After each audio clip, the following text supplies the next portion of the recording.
On episode 483 of the 40 Plus Fitness podcast, we meet Dr. Kien Vuu and discuss his book, Thrive State, your blueprint for optimal health, longevity, and peak performance. You can find the full show notes for this episode at 40plusfitnesspodcast.com/483. Have you decided you're ready to make a change? To reclaim your health and fitness? The 40 Plus Fitness Podcast is here for you. I'm your host, Alan Meisner. I'm an NSAM certified personal trainer with a specialization in corrective exercise and fitness nutrition. Let me be your coach as you find your way on your health and fitness journey. All right, let's go. Let me ask you a question. If you were in the same place 1 year from now, same weight, same health markers, same fitness, how would you feel? Okay, now a follow-on question. What are you doing to make next year better? Listening to Health and Fitness Podcast isn't going to do anything. You must take action if you want to change. In the 40 Plus Fitness 12-week gas program, we're doing just that. I provide the gas, guidance, accountability, and support. And you take the wheel and go. I'm so sure you'll get results on this program that I offer a full 100% money-back guarantee. Action, results. If you're tired of being stuck in the mud, do your future self a favor and go to 40plusfitnesspodcast.com/gas. Complete the short application and we'll figure out what you need to do to make sure you're not the same next year. 40plusfitnesspodcast.com/gas. Hey, Raz, how are you doing? Good. How are you today, Alan? I'm doing good. My our daughters flew down to Bocas to see us. They both decided they wanted to try to make the trip together, so they're both here. Nice. They're about the same age. They're really quite literally less than a year apart, and so the two of them just really get along well and like spending time together is probably as much, if not more, than spending time with us. So they just saw it as an opportunity to come down here and have an adventure together. And my wife, being kind of the diligent, wonderful wife and mother that she is, reached out to them and said, what do you want to do when you're in Bocas? And because our son had seen a sloth when he was down here, that was one of their requests. And Neat. sloths are wild, which means, they're kind of hard to schedule. Good point. But that said, she reached out, and this is such a wonderful community that everybody's here to kind of help each other out and help everything out. So it just happens that there's a guy here who has adopted basically two rescue sloths, baby. My. One of them's 2 years old and the other one now is 6 months old. And so he's taking care of those, and we arranged to go visit him during the feeding time for the young one.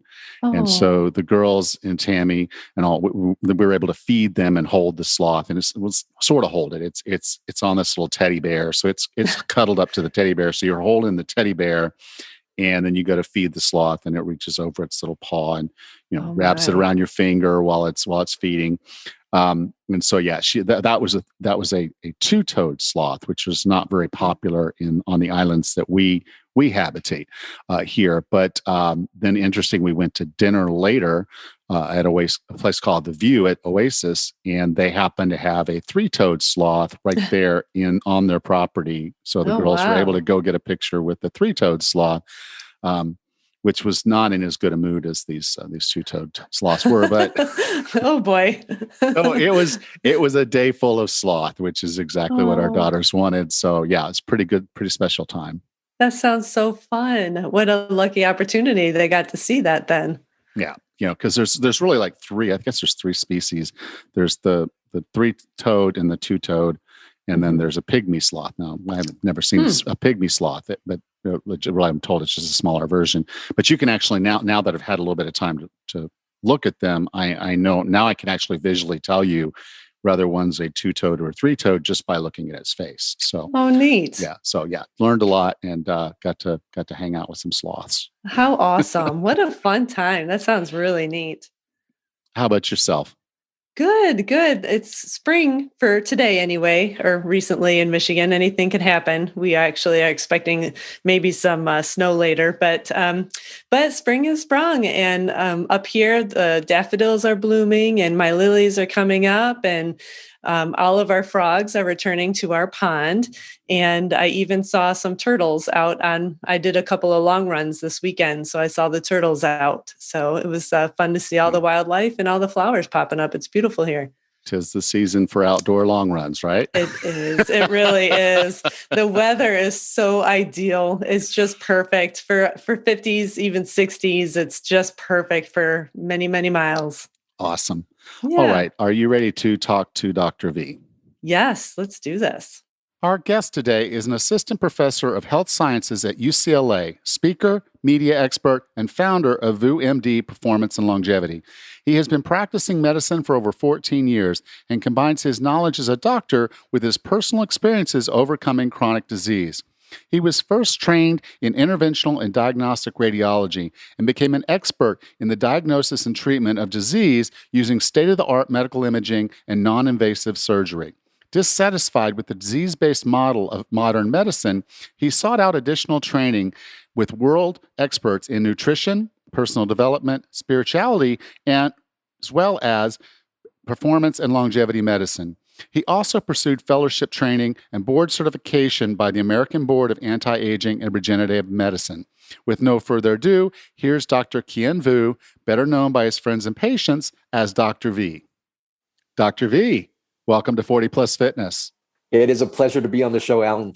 Thanks for having me. Your book is called Thrive State, Your Blueprint for Optimal Health, Longevity, and Peak Performance. And I think as you kind of look at this, you think about the word thrive. I love that word. I mean, it's what you want. It's what you wake up in the morning, and everything that you pretty much do in your whole life, everything you've ever done in your life was really about thriving.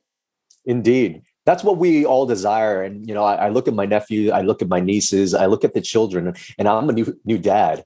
As kids, we have that innate feeling within us to just be the very, very best versions of ourselves. And I think throughout life, we might pick up some habits. We forget who we really are. And in that forgetting, we probably build up some bad habits that lead to poor health.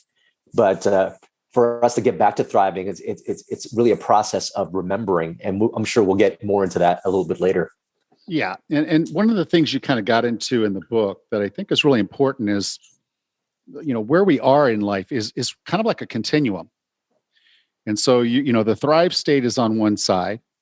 And then on the other side is this stress state or the survival state. And I think, and I know from my case, before I got started in all this, and it was a story not dissimilar from yours, I'm sitting on the beach saying, okay, I got this great career. I've done all these things that I'm supposed to do. I'm supposed to be this person. I've worked my way up, and I'm in C-suite, and I'm doing the things I'm supposed to be doing, and I'm freaking miserable. And I'm unhealthy, and I'm unhappy, and I'm in toxic relationships, and my whole life sucks. I thought I'd be happy. I thought, okay, I made the C-suite. I'm supposed to be excited, being a vice president and sitting in board meetings. And no. I hear you. There is a quote that was attributed to the Dalai Lama, and he said basically, what he found most interesting about humanity was man, because he would sacrifice his health in order to make money, and then sacrifice his money to recuperate his health. And I find so many of my clients, myself personally, and many, many people out there in the world, kind of almost suffer this same fate. It's when we start to listen to all the things that are supposed to make us happy, supposed to bring us success, we forget that, as children just coming into the world, we are completely enough, and we have a state of joy, and we learn things throughout life that says that you might not be enough being who you are. You need to attain this sort of job or work in this type of area. Your bank account needs to look like this. Your house needs to look like this. And these are the things that are supposed to make you happy. Don't listen to your intuition because it's these things. And eventually, just like you and me, I mean, in my story, I became this physician that was really at the top of my game, doing a lot of minimally invasive surgeries, bought a fancy house, bought a fancy car, got all the things that I thought would make me happy. But at that point in my life, I was not only overweight, I was diabetic, I was hypertensive, I had prescription medications, and I was really living a lifestyle that was not in Thrive, that put me in what I call the survive state. And that actually turns on some biological processes in your body to make you have those chronic diseases. Now, fortunately, when you wake up from that, and when you can start to build a life where you are realigned with who you're meant to be as a human being, all those things start to align, your physical health aligns. And I was able to actually reverse all those conditions in 6 months. Yeah, I like that quote, but I also like the one I saw. It was in a Cracker Barrel in Mississippi, and it said, "I want to be the person my dog thinks I am." And all your dog really wants you to be able to do is to walk down the beach and throw the ball, throw the stick, or in my case, throw the coconut, and just kind of be that person that's out there willing to play and have a good time. Yes. But you've got to have some juice in the tank. You got to have something more than what you have like in a boardroom or even in a medical profession. There's got to be some joy in your life to do that. There's got to be some physicality in your life to be able to do that. And so as we kind of look at the stress state and we kind of look at, the survival state and that continuum that we talked about, what are some signs that we might be in trouble if we're somewhere, because we're all somewhere on that continuum, but we need signs to tell us where we really stand? That's a great question. Before I answer that question, I just want to bring up the whole concept of the stress and survive state, right? Basically, human beings are made up of the individual unit of cells, right? The cells make up tissues, make up organs. Those organs together work together in systems to create who we are as human beings. So it all comes down to the individual cells. Now, these individual cells, well, what directs their behavior? So when these cells are at their very best, we actually get healing. We get great immunity. We get peak mental, physical, emotional performance. We get longevity because these cells last a long time. So when we're talking about optimal health, longevity, and performance, it's really the state of optimal cellular function. Now, flip it back the other way. When the cells are not optimally functioning, imagine your lung cell is not able to extract oxygen, and it only extracts, 70% of the oxygen it normally does. Well, every other cell in the body is reliant on that lung cell to be its very best. And if you're only extracting 70%, then the other cells only get 70% of the nutrient it needs. And guess what? Those other cells perform a really good function that the rest of the body needs as well. So what happens if a cell is in a suboptimal state? Over time, you're going to start to break down systems. And when systems break down, that's when you get those signs and symptoms that you and I are talking about. That's when you get chronic disease. And that's when people with COVID-19 don't do so well because they are in this stress state. So what are some of those signs? So basically, these signs are really the effect of our cells not optimally functioning. And they could be fatigue. They could be brain fog. They could be having patches and eczema around your body. It could be joint pains or pain. It could be, forgetful memory. It could be chest pains. It could be a loss of sexual function. So those are all, typical signs. I call them signs of just feeling like crap. So if you start to feel like crap, and you're not feeling like you've got the energy, if you've got aches and pains and you're not feeling like you're functioning very well, those are signs. The good news is this: going from a stress state to thrive state is actually what happens is there's something I refer to in my book called the bioenergetic model of health. That just means this: our cells and our DNA are constantly listening to the energy that's around it. It's the energetic and epigenetic environment around the DNA that actually dictates how our cells behave. It is this energetic environment that dictates whether our cells go into a thrive state or goes into a stress state. And fortunately, what controls that bioenergetic state is largely controlled by our lifestyle, our choices, and what we give ourselves on a moment-to-moment basis.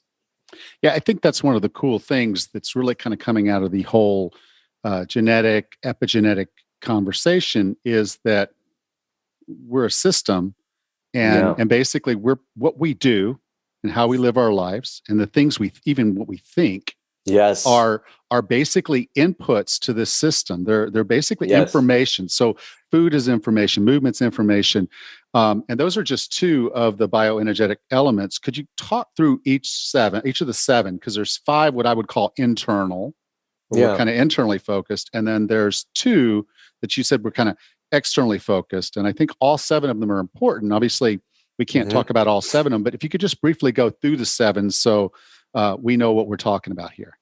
Yes, great question, Alan. So the bioenergetic state is the following. We said that there are all these different inputs. Now, in fact, there are probably every single energetic input gets transmuted into some kind of energy, right? We're all energetic beings. Energy is always interacting with each other. But to remember a million inputs will not make our lives any easier. So myself, as well as epigeneticist Stephen Cole from UCLA, one of my colleagues, have come up with seven. Now, if you focus on these seven, and you focus on these things really well, your risk of getting chronic disease is very, very low. And also your propensity to live in longevity and having the peak performance is super high. And the seven are this: they are sleep, nutrition, movement, stress and emotional mastery, our thoughts and mindset, relationships, and finally, purpose. All these are energies that actually have biochemical messengers that talk to our DNA that actually puts us in a thrive state or a stress state. Yeah, I noticed you didn't say career success. Not in there. We're not in there. I thought it was really interesting. I call them the bees. You use the term the bees in there. So I actually kind of like that. The bioenergetic elements. Yeah, I kind of like the bees, the 7 Bs. Yeah. It was interesting that the first one you put in there was sleep, because I think a lot of us kind of think, maybe we want to talk about nutrition, or, oh no, I'm a personal trainer, so I should obviously talk about physical exercise. And then, we get into the whole concept with the blue zones, and they didn't mention sleep. They mentioned that they walk a lot, that they move a lot, that they have great relationships, and they eat certain foods. Very seldom does someone put sleep at the front of that list, but you did. Can you kind of explain why and why sleep is so important? Sleep is, I put it there first because when your sleep is off, your whole biochemistry in your body is off. So, you could try to, eat your way, out of it, or exercise your way out of it, but it just doesn't work because our bodies follow a rhythm, this thing called the circadian rhythm. And our circadian rhythms dictate how our hormones flow throughout the day. And if you're not regular, particularly in your sleep, your circadian rhythms are off. So then your hormones are off. And when your hormones are off, it's going to throw all the good things that you're trying to do and throw it out the window. I've had people who try to lose weight and done everything right, but just didn't sleep very well. Once they changed the sleep, the weight came off. All those additional there's actually a lot of chronic diseases associated with, people sleeping less than 7 hours a day. There are cardiovascular disease, dementia, certain cancers. So sleep is really, really important, only because it drives our circadian rhythm and our hormone levels. So we need to focus on that. So how then, what's the best hack for that? A lot of people ask me. Well, we can go into a lot of different techniques and tools, but if you can go to sleep and wake up at the same time every day, go to sleep when it's dark and wake up when there's light, okay, and do that the same time every single day, you train your body into a regular circadian rhythm. I just find that with, busy entrepreneurs, people living at home, a lot of crappy blue light, and weekend warriors, you're working during the week and you're sleeping well during the week, but then on the weekends you're partying and your sleep is off. That's what throws people off. When you can go back to a regular sleep cycle, again, go to sleep and wake up the same time every day, that's going to do wonders for your health.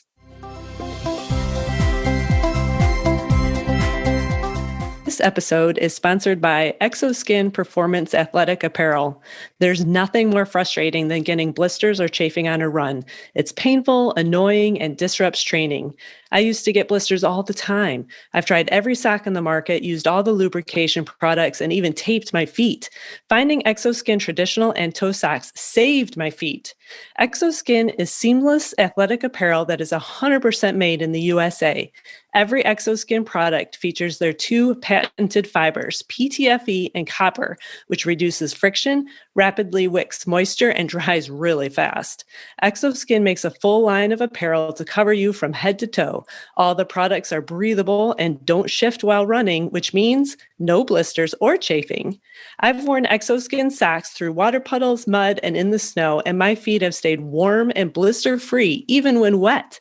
I can't emphasize enough how much of a game changer that ExoSkin has been for me. Give ExoSkin apparel a try and use the discount code 40PLUS. 40PLUS for 20% off your order. Go to www.exoskin.us and place your order using the discount code 40PLUS. Every ExoSkin product is backed by a 30-day money-back guarantee. Try it for 30 days, and if you're not totally convinced, they'll give you a full refund. Once you give it a try, let me know what you think.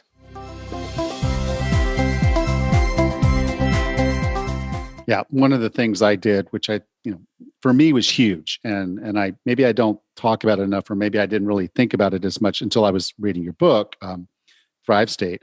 I realized that one of the things that I naturally went to with my sleep was trying to go to bed early enough that I could just naturally wake up early enough and not have to worry about it. And as a result, I got into the practice of not setting an alarm.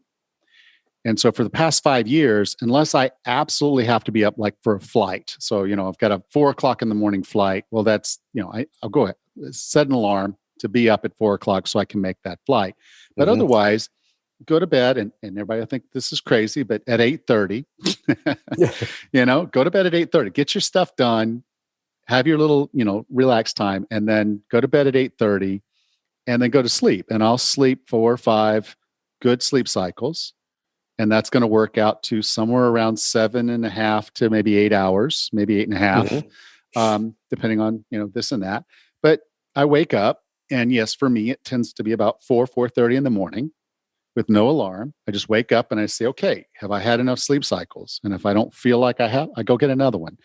And so sometimes, it's 6:00 before I roll out of bed, a late morning. And, but I feel great. I feel like I'm rested. I feel like that night was a great investment of time. So losing 2 hours of Netflix at that night before actually was an okay investment to make to actually feel great when I wake up in the morning.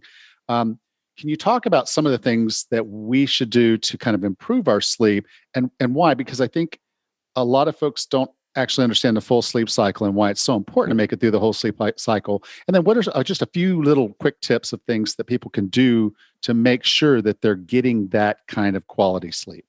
Great question, Alan. So I find right now, because of advanced technology and people's schedule, they're not intuitively listening to your body, just like you've trained yourself to do, to go through the sleep cycle. So a lot of times people have their alarm set, and if you happen to be in the middle of your sleep cycle, not fully awake, you're going to wake up feeling very groggy, very, very drowsy. So just to let your listeners know, a typical sleep cycle lasts about 90 minutes or so. So it's really important. Naps are great during the day if you need to get naps, but I wouldn't get a nap longer than 20 minutes because, again, when you wake up in the middle of the sleep cycle, you're going to feel very, very groggy. But what are some techniques? Well, people have some crazy schedules, but people are also on their phones, they're on their laptops and watching TV. And there's some really bad blue light that comes out of it, which lowers your melatonin levels. And, even if you're able to fall asleep at a regular time, you don't get really deep sleep because melatonin is necessary for that. So I give myself a technology curfew at 7 p.m. I don't check my phones and turn off the TVs and whatnot. So that's something that's really great. Another thing is a lot of people kind of have junk light at home as well. And they've got their alarm clocks on. They've got a lot of electronics around the room and possibly lights coming in. That's going to affect your sleep as well. So if you are living in a city, one great thing is to have blackout curtains. Another great thing to have is maybe, a device that has white noise. That's going to cancel out a lot of the noise that's out there. And then it's really good to have good sleep routine, right? So the hour before I go to bed, I'm making sure I'm not checking any email. I'm not doing anything to get my brain wired. I'm telling my body, okay, it's time to wind down now. It's time to be grateful for the day and to set myself up for the next day. And part of my sleep routine includes a little bit of journaling, a little bit of stretching, a little meditation, and I'm good to go when I need to sleep. And then a good sleep routine at night also means you have a great routine in the morning. And I like to get early morning sunshine. When you first wake up, if you go get some sunshine right there, right when you do that in the morning, it's resets your circadian rhythm. So it's great for sleep. Including a little bit of exercise every single day is going to allow you to sleep better at night as well. So those are some great tools. There's a lot of supplements that are out there. Be wary of some, but I find some really natural, very safe type of things that people could take as magnesium or glycine that will help you sleep as well. Yeah. Just be careful when you go into the magnesium. Start slow. Yeah. It does another thing besides help you sleep. Yeah. If you take a little too much, you're going to be visiting the restroom. Yeah. And then, I think, when you talk about naps, that's one of the reasons I picked this topic is because sleep's actually one of my favorite things in the world. And I love it every once in a while, an afternoon nap. And when I take the nap, but I'm a little different there. And you even said it in the book. If you want to go longer, get a full sleep cycle in. So it's kind of the whole deal. Just like I would go to bed, I try to get the room dark and cool. I get the white noise going. I got an app on my phone that plays this fan sound. And it's like a signal to me that my brain clicks and hears that sound. And unfortunately, small boats here kind of make a similar sound. So if we go on a long boat ride, I get a little drowsy. But when I got to take my nap, it's like I lay down and I say, okay, I'm going to sleep a sleep cycle. And it's it's a full 90-minute nap, but I make sure that I've got the time available to do that. And I agree, because I've had something happen in the middle of the night. If anybody knows this, if something wakes you up in the middle of the night, you're disoriented and you don't feel good. And then, you're aggravated and maybe a little irritable and maybe a little grouchy. And you might say something to your spouse you didn't intend to say. But, you get that solved and you go back to sleep. But going through a full sleep cycle, very important because it gives our body that opportunity to get all the hormones going the direction they need to be going. That's when all the, as I like to say, all the good stuff happens while we're asleep. Yeah. And not the good stuff that we want to miss. It's this good stuff we need. And if we're sleeping well, we're getting that good stuff. 100%. Now, the other way we communicate with our body is obviously through what we eat. Most of the conversations are going to be about, making sure that we're eating the right way. And that kind of drives people to diets. Yes. Eat this diet, eat that diet. And in the book, you kind of talk about how it's not really about the diet, but more about finding an eating style that's appropriate and nourishing your body and putting the right information in so you can actually be in a thrive state. Can you talk a little bit about eating styles and then just generally, because you put in the book, the Thrive State Food Blueprint, which I think is brilliant, by the way. If you put that out there, that's some good stuff there. But no, really, can you kind of talk a little bit about that blueprint? Because quite literally, you go through it. It's really easy. It's charts, it's images. It's like you go through it. And if someone put that on the refrigerator and they shopped to that and lived to that, I mean, their nutrition would be spot on every single meal. And I think that's just great. Can you kind of talk a little bit about that? Yeah, sure. Well, when it comes to eating, I find that the topic could get very, very heated because you've got, different type of diets, quote unquote, out there. Keto, vegetarian, vegan, carnivore. And, I've been in the crossfire of people just, getting very belligerent over defending their diets. And that's pretty amazing. I think you mentioned something that's really important, which is being very intuitive. I mean, we look back and we just see how humans have evolved and what humans have been eating, all along. And we know if we can stick as close to that as possible, we will thrive. But I have to say this, there is no one eating style that's going to be the same for everybody. Your nutrient requirements are going to be different depending on your age, depending on your genetics, depending on your lifestyle and how you're living. So you have to listen to your body. But I think a very intuitive and great way to start is in my book where I talk about the Thrive State Blueprint. That just means being very, very smart.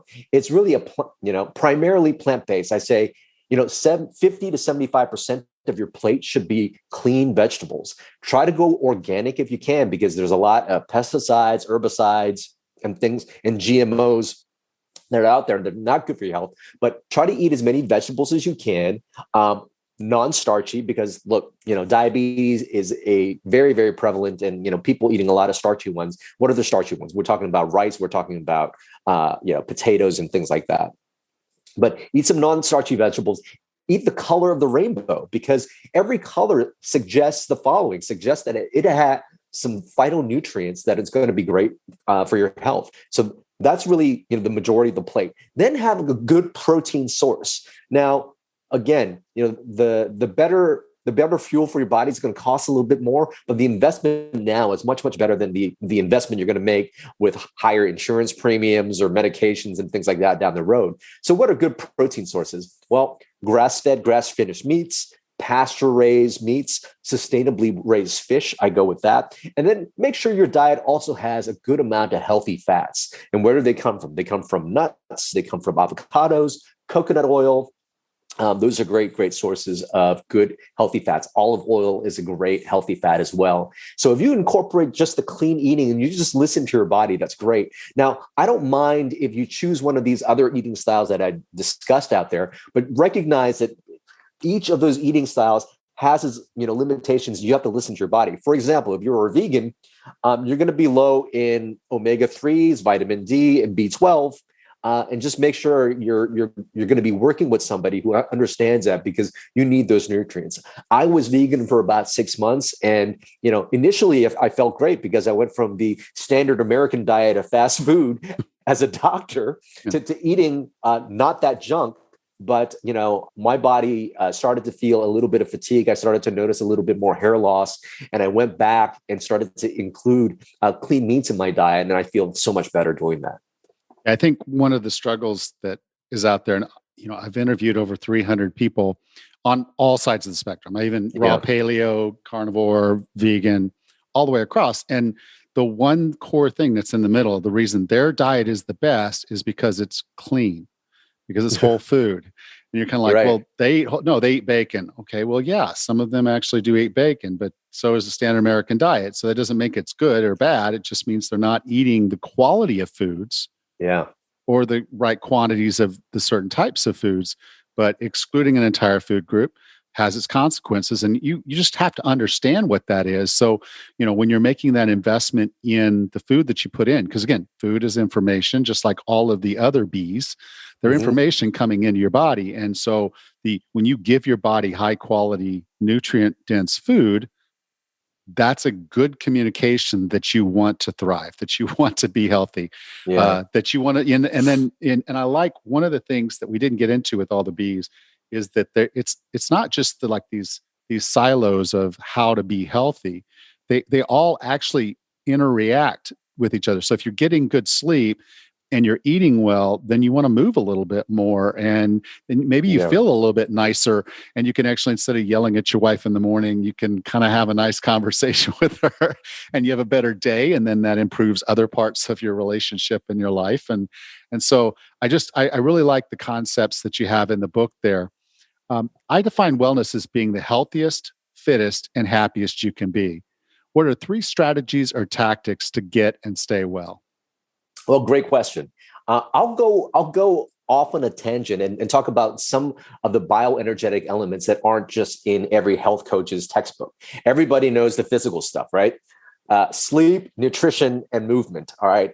That's covered. So if you do that, that was the initial 3 things that I did, and I was able to reverse my disease. But if you really, really want to thrive, there are some things that are outside the physical realm, more in the emotional mindset, and then also spiritual realm that actually puts us in the thrive state. So let's tackle some of those. Well, one, our emotions are actually information, energetic information for ourselves. So one of the things I love to be able to tell people to do is just be very mindful of how you feel. And there's a great technique. If you're feeling negative or bad, I'll teach people a little technique here.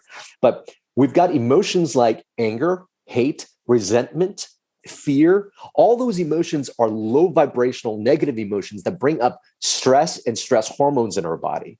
So those emotions eventually lead us to increase pro-inflammatory molecules like IL-1, IL-6, TNF alpha. All that raises inflammation. It will lower our immune system, puts you at risk of getting chronic disease. And this is the exact same thing. People who end up getting COVID who do very badly, they've got a low bioenergetic state. Very, very similarly. So those fearful emotions will drive those processes. On the other hand, emotions like love, like connection, like joy, and the strongest emotion out there, gratitude, are actually anti-aging medicines. All those things that I just discussed in terms of increase inflammation and decrease immunity, those positive emotions do the exact opposite. So if you could tap into those emotional states more often, you're telling your body, we are safe. It is time to grow. It is time to heal. So it's important to be mindful of our emotions and have some techniques to save us from stress. So we could talk about stress relief techniques in a second, but I'll teach people a short little hack that I do. It's called create space and act, ACT, for awareness, choice, and take action. So if you're feeling a negative emotional charge come up in your body, you can just take 10 slow, deep breaths in through your nose and out through your mouth as if you're blowing through a straw. What that will do is you might be experiencing negative emotion, but as you take those 10 deep breaths, you are tapping into your parasympathetic state. You're going to calm down all your bodies.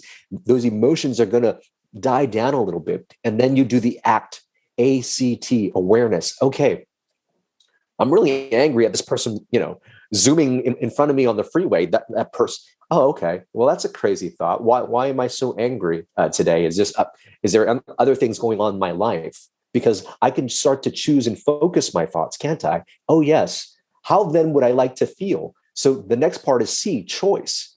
Having a new intention of how you want to feel and how you want to show up in the world. You can choose that in that space where you're in parasympathetic mode. And finally, once you choose an intention saying, you know what, I want to not be angry now because I know those emotions are harmful to my health.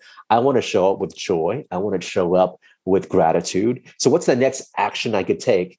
And then when you come out of those 10 deep breaths and you choose your next action, you can be this new version of yourself. So that's a really cool technique just to create some space, not react to that stimulus, but respond in a way that you choose with your new intentions. So that's a really cool way to do that.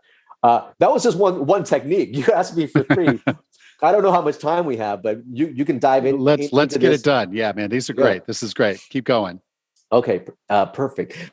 Now, the next thing is having a sense of purpose is actually anti-aging.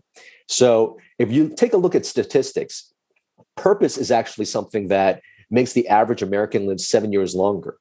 Having a deep sense of purpose also extends these things called telomeres. And for your audience, if they don't know what they are, they're kind of like these things that protect your DNA from getting degraded. And it actually keeps your cells from aging and dying early. So it's a great longevity tool. Well, people with a deep sense of purpose preserve their telomeres.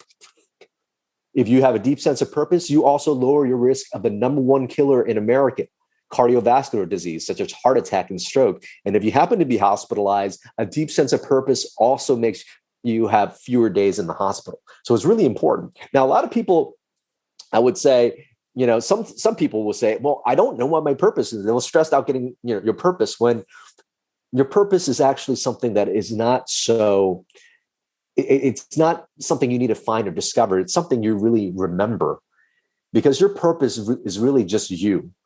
Your purpose is just you being you. Like a dog's purpose is for it to just be a dog and be happy. So if you could tap into the people, the things that bring you joy, that bring out those positive emotional states, that's who you are as an authentic person. And if you could share yourself with others in the world, then really that's your purpose. Pablo Picasso says the meaning of life is to find your gift, and the purpose of life is to give it away. So really, share yourself with the world, share your joy with the world. That is another great tool for health and vitality. And I would probably, conclude with the very last thing, and really my mantra is, you are your best medicine. With my bioenergetic model of health, your thoughts and your mind control the bioenergetic environment of your cells. And your cells are constantly listening moment to moment to moment. So you can always choose what actions you're taking, the thoughts that you're focusing on. You can't always control the thoughts you're thinking, but you can control what you start to focus on. You can control what you make the meaning of something is. So make life be empowering to you, and know that it is your choices, your actions, your habit. It is you that is your best medicine. Awesome. Well, Dr. V, my purpose in life is to help hundreds of thousands of people get healthy and fit and live with joy in their lives. And you've helped me nail that today. So thank you for that. If someone wanted to learn more about you, learn more about the book, Thrive State, where would you like for me to send them? Well, Thrive State is going to be out April 6th. So it'll be out already. You can find that at thrivestatebook.com. If you want to find out a little bit more about me and the content I'm putting out there, I'm on Instagram, LinkedIn, TikTok at Kien Vuu MD. And my website is kienvuumd.com. Okay. You can go to 40plusfitnesspodcast.com/483, and I'll be sure to have links there. So Dr. V, thank you so much for being a part of 40 Plus Fitness. It's a pleasure being on the show. Thanks for having me, Alan. Welcome back, Raz. Hey, Alan. Oh, what an interesting interview. And personally, I love that word thrive. It's such a good word to get the most out of anything you're doing, get the most out of life. I love it.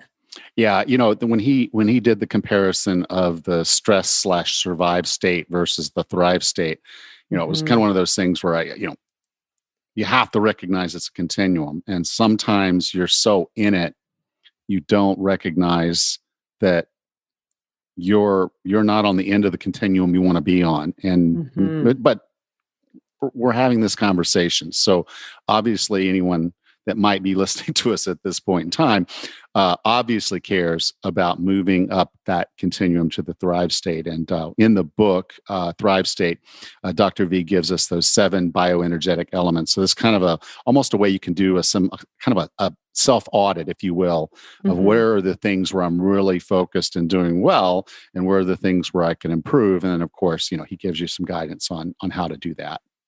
Yeah, of those 7 inputs, you've talked a lot about sleep and nutrition and movement on your podcast over these many years, but the ones that hit me are stress mastery. I like how he put that term, stress mastery, because we all have stresses in our life.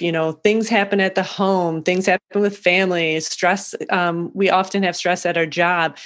So it exists whether you like it or not. And so we need to figure out how to master that, how to respond instead of react. And I thought that was a good thing to think about. Yeah. One, yes, dealing with stress. And obviously, I decided that I wasn't going to work corporate anymore, that I was going to, just go ahead and say, okay, I'm going to jettison that and try to find a place with a little less stress, So I would say hanging out on a Sunday with sloths is probably about as stress-free a day as you can have. And so, just encourage people to consider that self-care. And, it's all of it. It's managing your nutrition. It's managing your movement. It's trying to sleep better. It's having better relationships. It's all of it. And you can't have health without joy, and you can't have joy without health. Right. And so those things are tied together in a way that, we're beginning to understand, but it's so powerful.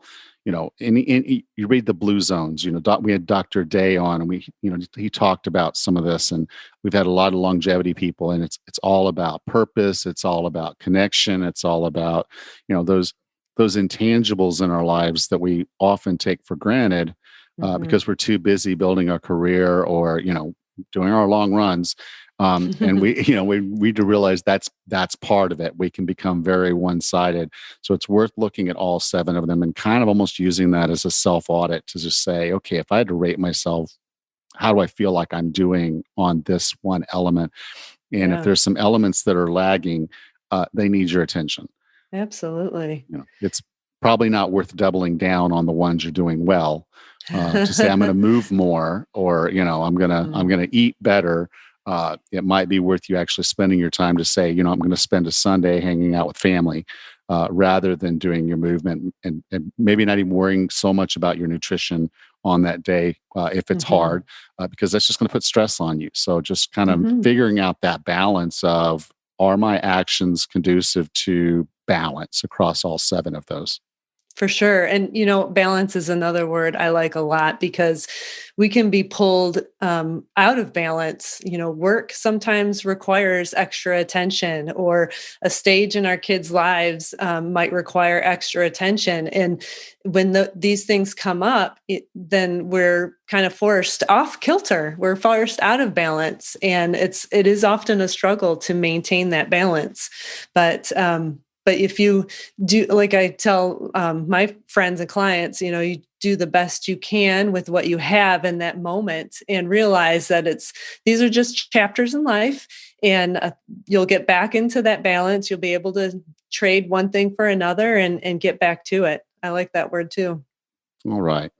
Well, Rachel, how about we go ahead and call it a day? You bet. Okay. Have a good time. Yeah. Enjoy time with your family. I will. Thank you. And you have a great week. We'll talk next week. Okay. Thank you. Bye-bye. Next time on the 40 Plus Fitness podcast, we bring back Dr. Will Cole and discuss his book, Intuitive Fasting, the flexible 4-week intermittent fasting plan to recharge your metabolism and renew your health. Until then, have a happy and healthy week.